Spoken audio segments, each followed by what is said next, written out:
अवधूत चिंतन श्री गुरुदेव दत्त श्री स्वामी समर्थ. आपल्या या चॅनलमध्ये सर्व स्वामी भक्तांचे, दत्त भक्तांचे मनापासून स्वागत आहे. स्वामी महाराजांची कृपा आणि आशीर्वाद ज्या वेळेला असतो आपल्यासोबत, त्यावेळेला स्वामी महाराज आपली कुठलीच इच्छा अपूर्ण ठेवत नाहीत बघा. ज्या वेळेला आपला स्वामी पुण्यतिथीचा सप्ताह होता, त्यावेळेला त्या सप्ताहामध्ये काही अडचणी वास्तव मी गुरुचरित्र पारायण सेवा स्वामी चरणी रुजू करू शकले नाही. मग मला ती मनामध्ये खंत राहून गेली की नाही, मला गुरुचरित्र पारायण करायचं. तर स्वामींनी ही संधी मला लवकरात लवकर दिली आणि आज बघता बघता त्या गुरुचरित्र पारायणाची सांगता झाली. या 7 दिवसामध्ये आपण दत्त महाराजांसोबत होतो. या 7 दिवसामध्ये आपण स्वामी महाराजांच्या लीलांचं वर्णन, नरसिंह सरस्वती महाराजांचं वर्णन आणि दत्त महाराजांच्या अवतारांचं वर्णन आणि लीला आणि आपल्या ज्या संसारातल्या ज्या काही गोष्टी आहेत बघा, जे आपला संसार कसा चालवावा कसा नाही, या सर्व काही आपल्याला या गुरुचरित्र पारायणामधून आपण या अध्यायातून आपण वाचत आहोत. आणि या वाचन झाल्याच्या नंतर आपल्या लक्षात येते की प्रत्येक अध्यायाचं हे वेगळं एक असं महत्व आहे बघा. एकदा तरी जन्माला येऊन गुरुचरित्र पारायण वाचन करावे आणि त्या गुरुचरित्र पारायणाचं वर्णन, त्या गुरुचरित्र पारायणाचं महत्त्व शब्दात सुद्धा सांगणं तर कठीणच आहे. कारण गुरुचरित्र पारायण एवढा 5वा वेद असलेला हा ग्रंथ आहे आणि हा ग्रंथ आपल्या सर्व इच्छा आकांक्षा पूर्ण करत असतो. आता बघा, हा ग्रंथ आपल्या सर्व पूर्ण आकांक्षा करतो, पण काही जणांच्या मनामध्ये असा प्रश्न पडलेला असतो की स्त्रियांनी हा ग्रंथ वाचायचा किंवा नाही. पण आपले जे गुरुमाऊलींनी आपल्याला स्वामी सेवेतून स्त्रियांसाठी सुद्धा उपलब्ध करून दिलेला हा गुरुचरित्र ग्रंथ आणि तो ग्रंथ 5वा वेद असला ज्यावेळेला आपण वाचन करू त्यावेळेला आपल्याला अनन्यसाधारण असं त्या वाचनाचं पुण्यफल आहे आणि आपल्या सर्व इच्छा आकांक्षा आपल्या पूर्ण होतात आणि एका स्त्री ही आपल्या घरासाठी सर्व काही करू शकते. तर हे पारायण खरंच असं खूप केल्याच्या नंतर आनंद होतं.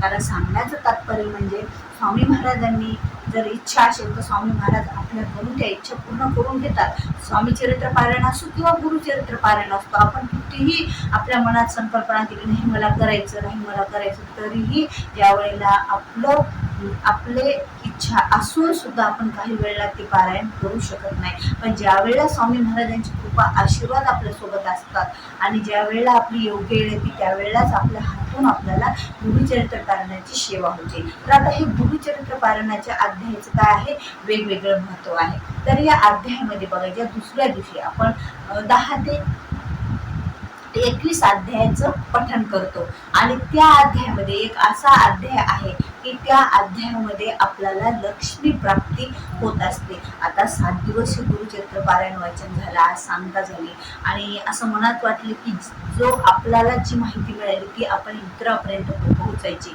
म्हणजे आपल्या स्वामी भक्तांपर्यंत, दत्त भक्तांपर्यंत, या सर्वांनाच या अध्यायाद्वारे किंवा या गुरुचरित्रातील ग्रंथाच्या अध्यायाद्वारे आपल्या सर्वांनाच त्याची सेवा करण्याची संधी आणि आपले प्रश्न सुटण्याची संधीही मिळायलाच पाहिजे.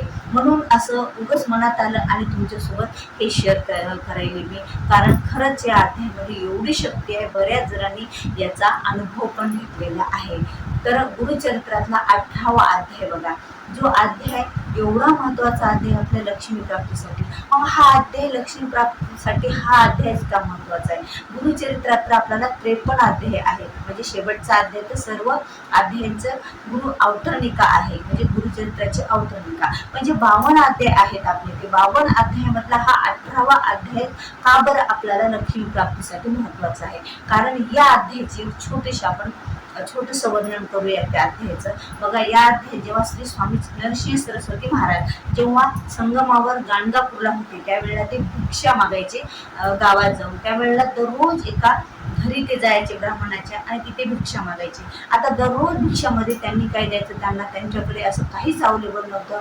त्यांनी रोज त्यांच्या घरी घेवड्याचा वेल होता आणि त्या घेवड्याच्या वेलाच्या शेंगा विकूनच त्यांचा उदरनिर्वाह होत होता त्यांच्या घराचा. मग तिथे भिक्षा मागायला गेल्याच्या नंतर श्री नरसिंह सरस्वती महाराजांना भिक्षेद्वारे दररोज त्या शेंगा मिळायच्या आणि त्या जोडप्याची एवढी श्रद्धा आणि भक्ती होती स्वामीवर, नरसिंह महाराजावर, दत्त महाराजावर. त्यांना खूप आदर आणि प्रेमाने त्यांना बसायला आसन टाकून सर्व त्यांची सेवा वगैरे पूजा करून त्या घेवड्याच्या शेंगा त्यांना द्यायच्या, कारण त्यांच्याकडे उदरनिर्वाहासाठी दुसरं काही नव्हतं आणि जे त्यांच्याकडे होतं ते मनातून भक्तीने देत होते आणि ते आपले नरसिंह महाराज स्वीकारत होते. मग एक दिवस असं झालं की महाराजांनी भिक्षा घेतली आणि जाता जाता काय केलं, स्वामींनी त्या घेवड्याचा वेल उपटला आणि असा बाहेर फेकून दिला, बाजूला फेकून दिला आणि ते निघून गेले. मग त्या घरच्यांना सर्वांना प्रश्न पडला की याच शेंगाच्या वेलाद्वारे आमच्या घराचा उदरनिर्वाह होतो आणि हाच वेल ह्या स्वामींनी उपटून टाकला का बरं, आमचा असा आम्हाला देणं आणि गरिबी त्यांनी आणली जेवढी होती तर त्याच्यापेक्षा सुद्धा जास्त. पण त्यांना माहित नव्हतं की स्वामींच्या लीला काय आहे. मग त्यांना माहित कधी पडलं, ज्या वेळेला त्यांनी आता वेल उपटल्याच्या नंतर जी माती गर्दा होता तो बाजूला ती माती त्यांनी व्यवस्थित करताना त्या वेलाच्या जागेवर त्यांना एक हांडा सापडला ध्यानानं भरलेला. त्यामुळे त्यानंतर त्यांच्या लक्षात आलं की आपली गरिबी दरिद्रता बाहेर काढण्यासाठी आणि आपल्याला हे एवढं फळ स्वामी देण्यासाठी हा वेल त्यांनी उपटून टाकला. मग ते सर्वजण संगमावर गेले, स्वामींची आरती पूजा वगैरे केले. स्वामींनी त्यांना आशीर्वाद दिला, अखंड त्यांच्या घरात लक्ष्मी प्राप्तीचा, सुख समृद्धीचा, वैभवाचा आणि सेवा, आणि त्यांनी पण त्यांच्याद्वारे सेवा स्वामींकडून मागून घेतल्या, म्हणजे की आमच्याकडून अखंड सेवा काय तुमची व्हायला पाहिजे. अशा प्रकारे मग आता स्वामी आपल्याला योग्य वेळ आल्याच्या नंतरच सर्व गोष्टी ह्या देत असतात बघा.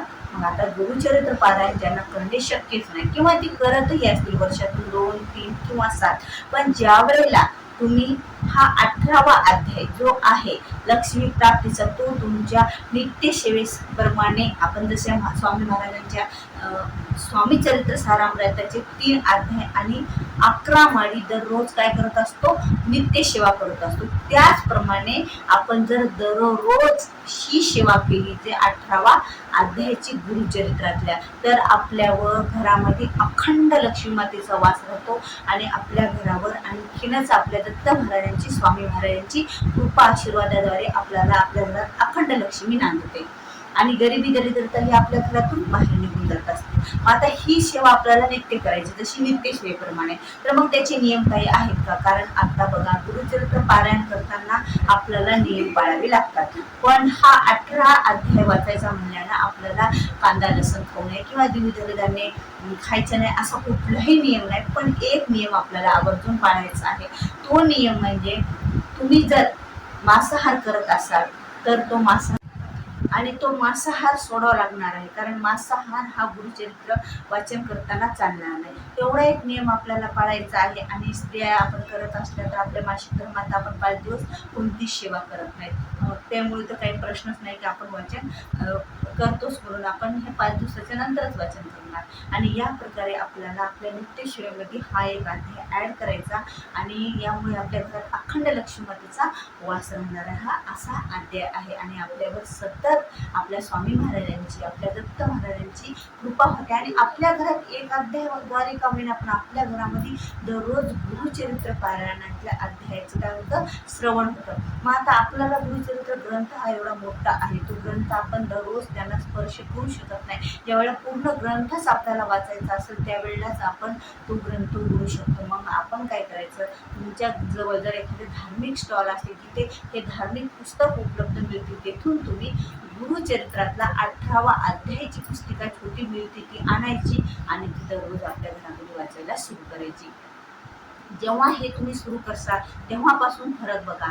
बऱ्याच सेवेकऱ्यांचा अनुभव आलेला आहे लक्ष्मी प्राप्तीचा. त्यांच्या घरात अनेक कोणत्या सेवा करूनही ज्या वेळेला त्यांच्या घरामध्ये पैसा हा टिकत नव्हता किंवा त्यांच्या घरामध्ये लक्ष्मी प्राप्ती म्हणजे अशी लक्ष्मी त्यांच्या घरात राहत नव्हती, तर या अध्यायात त्यांनी ज्या वेळेला पठण करायला सुरुवात केली त्यावेळेला त्यांच्या घरामध्ये खरंच खूप सुधारणा झाली, त्यांच्या घरात सुख आणि समृद्धीत आणि वैभवामध्ये. म्हणून आपल्याला काय करायचं आहे, दररोज नित्यसेवेमध्ये हा गुरुचरित्रातला 18वा अध्याय आपल्याला वाचन करायचं आहे. अनन्य असं महत्त्व आहे या गुरुचरित्राचं, कारण जगातल्या पाठीवर कुठलाच प्रश्न नाही की तो या गुरुचरित्र पारायणद्वारे स्वामी चरित्र पारायणद्वारे सुटणार नाही. म्हणून पण मनोभावे करायची सेवा, पूर्ण आपल्याला स्वामीवर आपला विश्वास पाहिजे, तशी श्रद्धा पाहिजे, तशीच भक्ती पाहिजे आणि तेव्हा स्वामी आपल्याला सर्व काही देत असतात.